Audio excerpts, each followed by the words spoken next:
I just thought I would share with you my finished decorated 8-inch memory book that we did in yesterday's live.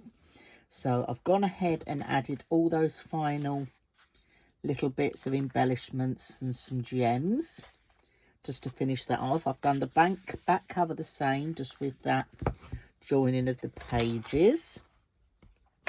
When we open it up, I added that diagonal page. Remember that spare bit we had left? So there's some extra room in here for photo mats. I'm making that nice little pocket.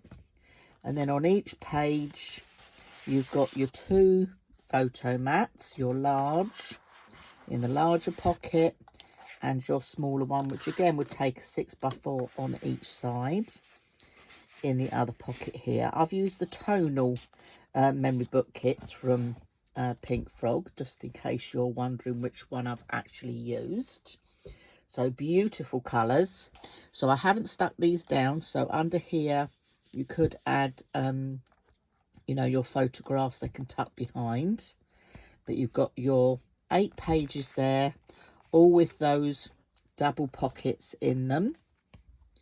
Okay, all finished and decorated, so I thought I would share. And please, when you finish yours, share them over on my Dawn's Inspirations page, or tag Dawn's Inspirations in as well, or Pink Frog's Inspirations, or Pink Frog, because we love to see what you've created too. So that's my 8-inch memory book. The same rules apply if you've got the 6-inch kit as well, because you're going to do it exactly the same. If you want to do the double page, follow the link, because both lots of measurements in inches and centimetres are on my website.